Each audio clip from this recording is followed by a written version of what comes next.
Et bonjour tout le monde, bienvenue dans cette nouvelle vidéo pour pouvoir installer Visual Studio 2026 pour une Unreal Engine, pour pouvoir coder en C++ et compiler en C++. Visual Studio, c'est un IDE qui permet de programmer en C++ comme déjà dit, mais aussi pour faire plein de choses comme du débogage pour une Unreal Engine. Tout d'abord, pour installer Visual Studio, il faut installer Visual Studio Installer. Il y a deux façons pour le télécharger. Soit vous cliquez sur, vous allez sur le site internet visualstudio.microsoft.com, etc., que vous aurez le lien dans la description de la vidéo. Et après, vous allez installer Community. Vous pouvez aussi faire Professional Enterprise, mais Community si vous faites que pour un projet personnel. Vous cliquez sur télécharger gratuit. Sinon, il y a une deuxième solution, c'est de l'installer sur le Microsoft Store. Moi, personnellement, je vais l'installer sur le Microsoft Store car le Microsoft Store permet de faire une mise à jour automatique et je préfère comme ça. Mais c'est selon vos envies, pardon. Du coup, moi, je vais l'installer ici. Mais c'est exactement la même chose. Quand vous avez le fichier l'installer, vous cliquez, faites un double clic et vous l'installez, etc. Et vous continuez à l'installer, ça change rien, etc. Une fois que Visual Studio Installer est installé, vous devez aller dans Disponible, Visual Studio Community ou Professionnel et Enterprise comme toujours, installer. Et là maintenant, on installera les modules pour Unreal Engine. Alors les modules qui est marqué sur le site internet, je mettrai en description la documentation. Les modules qu'il faudra installer sont le développement desktop en C++, le développement .NET desktop et développement de jeux avec C++. Ce qui permettra de pouvoir compiler les jeux en C++ pour une Unreal Engine et aussi faire les packages. Et, euh, et c'est à peu près tout. Une fois ça, vous allez installer. Il est important aussi de noter que si vous voulez faire du débugage pour une Unreal Engine, peu importe la version 4 ou 5, vous devez installer une option en plus. Et cette option-là s'appelle symbole d'édition pour débugage en français. Ce qui permettra de faire du déblocage C++ dans Unreal Engine depuis votre Visual Studio. Si vous n'avez pas ça, vous ne pouvez pas faire de débogage. C'est très important. Bon, bien sûr, c'est 50 Go par exemple en version 5.6.1. Mais si vous faites tout votre jeu en C++, cette option peut permettre déjà de mieux savoir quels sont vos problèmes et de pouvoir voir les variables, enfin de pouvoir faire du débogage tout simplement. Du coup, juste pour le dire. Une fois que votre Visual Studio Community est installé, vous pouvez le lancer. Parce que vous avez une fenêtre. Ça va vous connecter à Visual Studio. Bon, vous devez attendre quelques minutes. Bien sûr, moi, ce que je vais faire, c'est jamais faire de compte parce que je préfère ne pas envoyer mes données à Microsoft. C'est très important si vous faites, si vous avez une importance sur vos données privées, de surtout pas associer de compte, etc. parce que ça sert à rien, etc. Voilà, Visual Studio est lancé et vous pouvez continuer sans code, etc. Maintenant, vous avez Visual Studio installé sur votre PC. Félicitations. Maintenant, ce qu'on va faire, c'est créer un projet, une Unreal Engine en C++. Du coup, tout d'abord, on va lancer une Unreal Engine que j'ai déjà lancée auparavant, enfin, que j'ai lancée. Ce que vous allez faire, c'est lancer une Unreal Engine. Vous pouvez fermer Visual Studio, pour l'instant, on n'en a plus besoin. On va attendre qu'une Unreal Engine se lance.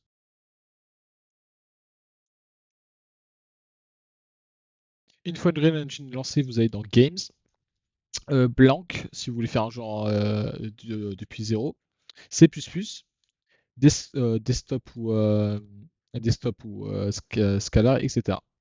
Bon, faire un jeu quoi. Et le projet du nom, nous on va l'appeler juste C++ PS 2026, vous l'appelez comme vous voulez. Le create. Très important, la création d'un projet en plus C++ prend bien plus de temps que si vous faites un jeu en Blueprint, parce que il fait une génération du code une génération du code pardon, en C++ et il fait aussi la solution pour Visual Studio. Je pense que c'est très important à le souligner du fait que oui, générer un jeu en C++ prend bien plus de temps. Une fois que votre jeu, une Unreal Engine est généré, maintenant on va passer à la dernière étape, c'est de pouvoir créer une classe. Et après ça, la vidéo sera normalement terminée. Du coup, pour créer une classe dans une Unreal Engine, vous avez en haut à gauche Tool, New C++ Class. Vous avez Common Class, les classes caractère, poney, acteur, etc. Et aussi toutes les classes. Si vous voulez par exemple faire data asset, je sais pas. Vous pouvez faire data asset. Et puis C++. Bon, admettons que je vais faire un acteur, que je donne un nom. Vous pouvez écrire allez, super actor. MySuperActor et class type public ou privé. Moi, je vais mettre public. Et aussi refaire, si vous voulez plus d'organisation, refaire un dossier juste là. MySuperActor.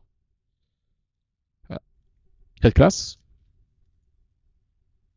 La création de la classe peut prendre beaucoup de temps à faire, mais c'est comme ça.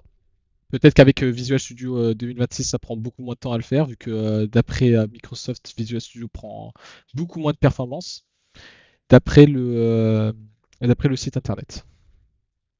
Voilà. Et maintenant, si on revient sur Visual Studio et qu'on fait recharger tout, vous avez ma Super Actor C++, C++ que vous pouvez maintenant commencer à coder. G-Engine, like add on screen debug, add on screen debug, hop, -1, 5.f. Là, ce que je fais, c'est faire un print on screen du blueprint. C'est exactement la même chose. F color cyan. Voilà. Tac. Hello world.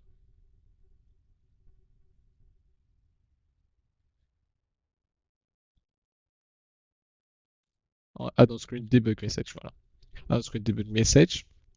Maintenant, pour que ça prenne effet sur la classe qui existe, vous devez juste faire CTRL Alt F1.